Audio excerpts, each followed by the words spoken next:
almost as if order is a bad thing today. It's supposed to help us.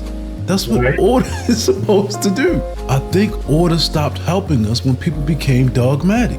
When people become dogmatic about order and ways to do things, and they don't actually tie the order to the facts of reality and the reasons for the order, and they just are now doing order for order's sake, then they become obedient. And then to me, there's a sect of people who are like, no, we don't need this level of order. This is ridiculous. And then the other person can't hear it, and they're like, no, we have to have order. You're supposed to do this and you're supposed to do that. We have to ease this tension.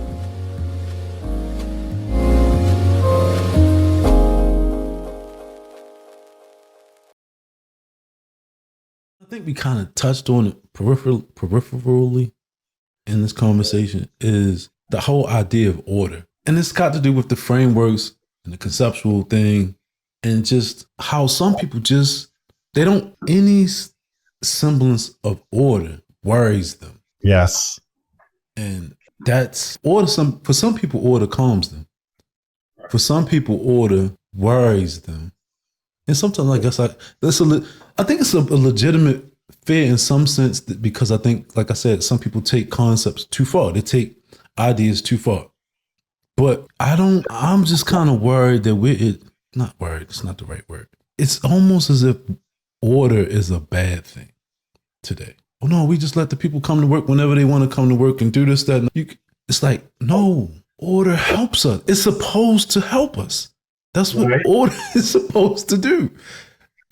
But I guess for me, and this is kind of why I wanted to have this conversation, because I wanted to get your perspective. I think order stopped helping us when people became dogmatic. When people become dogmatic about order and ways to do things, and they don't actually tie the order to the facts of reality and the reasons for the order, and they just are now doing order for order's sake, then they become obedient. And then to me, there's a sect of people who are like, no, we don't need this level of order. This is ridiculous. And then the other person can't hear it, and they're like, no, we have to have order. You're supposed to do this and you're supposed to do that. And we have to ease this tension. It's helpful to ease that tension, to point out that there is a higher goal in order. That order exists so that we can know the context for the next thing. So we know what worked in the past and have some sort of way to approach any new thing we find in the future. It's like it's great to have order so that we have some semblance of guidance or understanding, but we can't pretend that the order that we have is, like you say, order in itself, order for order's sake. It's like that is not how we use this tool. This tool is not a universal tool we can apply to everything. This was helpful in this one situation in this one way. We have evidence for. That is what we are discussing. Good. It just becomes, I follow, these are polarized, these polar things, I guess. They're order and chaos. And so it's crazy. It's crazy how people think order is associated with masculinity now, and that any kind of chaos is associated with femininity, which I'm like, I don't love these definitions, because we're all people. We're all going to have to be orderly for the most part, with some level of variability. And if you want to call variability chaos, then I'm like, we're all going to need to have some of that to survive as human beings. But in a general sense, let's just say that there are pros and cons to order, and there are pros and cons to a level of variability. But we should not say that we have to fall on one side or the other and throw away all the benefits. So it's crazy to me that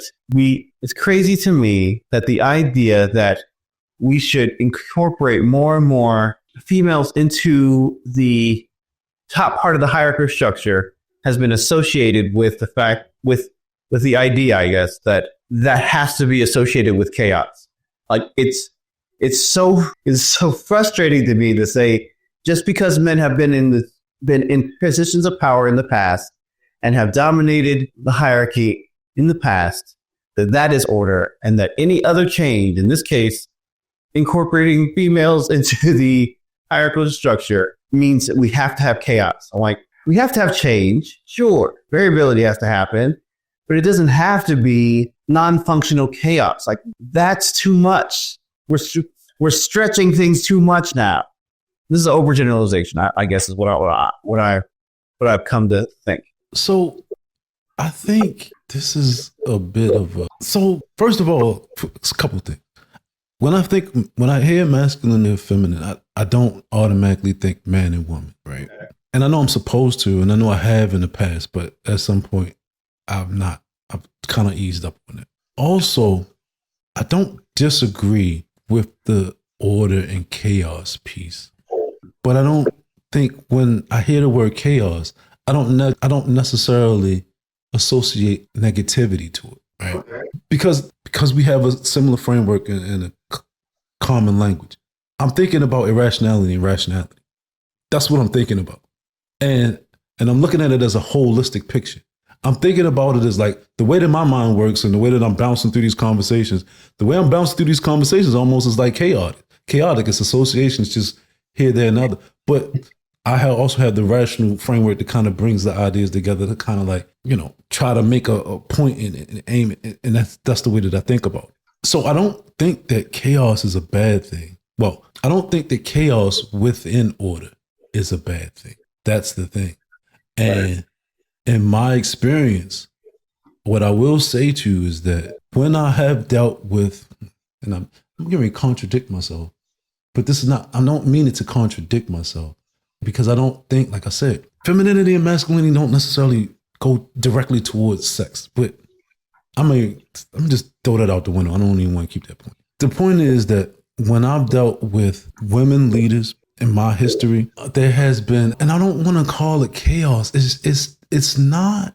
It's just this whole idea, and it's not just women. It's men too that do this. It's just this whole idea of, hey, we don't need a framework. We can just work it out. Right. And I'm not. That's not my thing. Like I like for you to work it out within the framework. This is what I mean about holistically, and this is why I don't like the whole order versus chaos. No, order with chaos with order. Order with chaos. What's the difference? I mean, it's not, because if you're separating two things that shouldn't be separated, that's these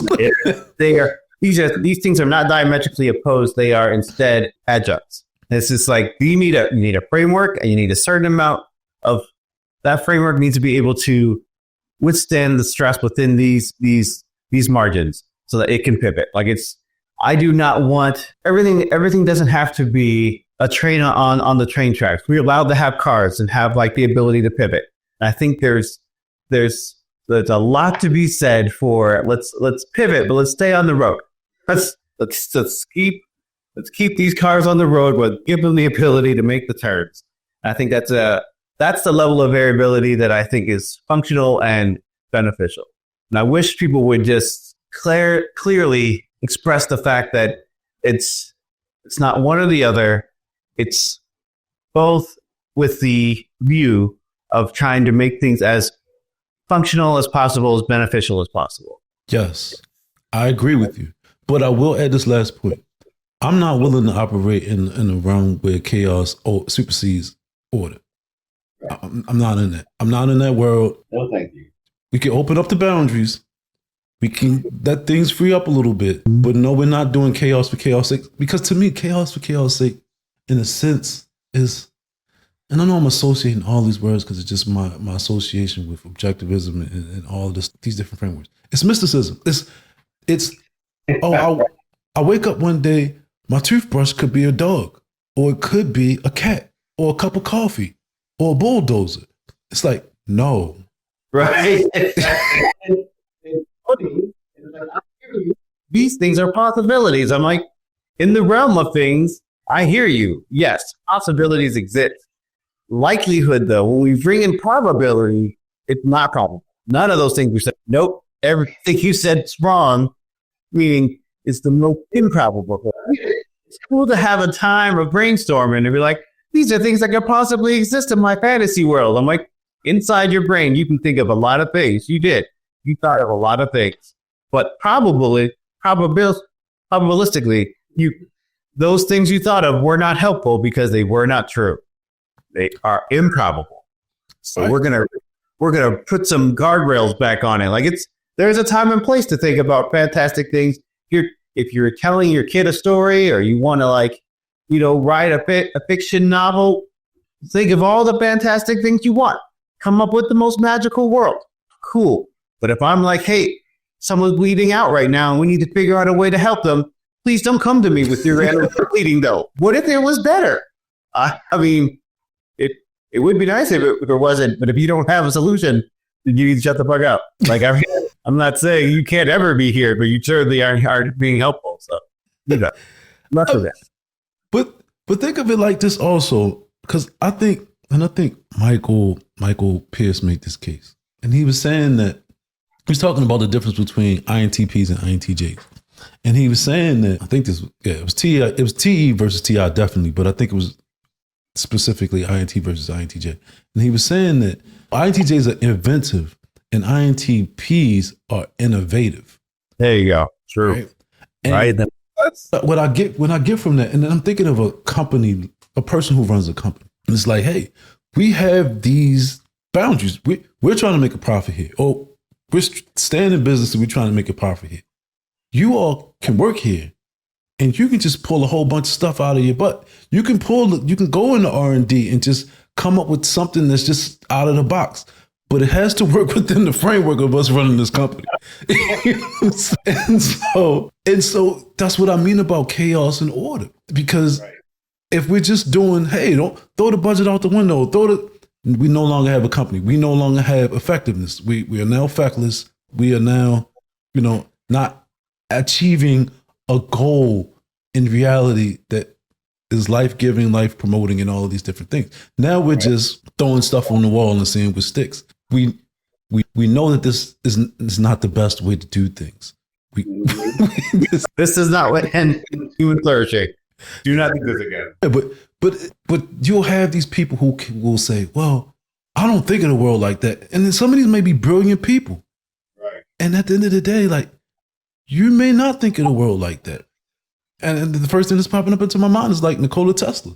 It's like, you came up with some really great stuff. And then the rest of your life didn't necessarily add up to the things that you came up with the Sorry. Yeah, but he had full conviction.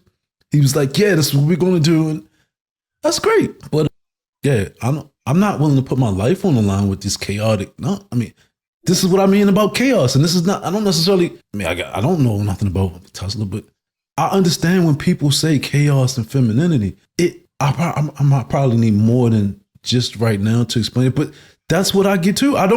It's the vicariousness, it's the extroversion, it's the irrational, it's the lack of a sense of self peace, it's the no framework, it's the, what is it, the willy-nilly, it's the anything could be anywhere at any time. Why don't you just relax and loosen up? Right. It's all of that. I'm like, oh, we can't plan with all the variability. We're going to have something that stays stable. There's got to be a control in this portion. There's got to be something that's not a variable in this equation. Otherwise, it's nonsense. It's nonsense. Right. And at the end of the day, it still is disingenuous because even those people still have to adhere to some form of framework. And when it comes down to it, the framework is your feelings. A lot of times, just the way you feel about all your instincts or your intuitions, all of those different things, you try to pawn it off as if it's just all freewheeling. But really, what the common denominator is you and your associations.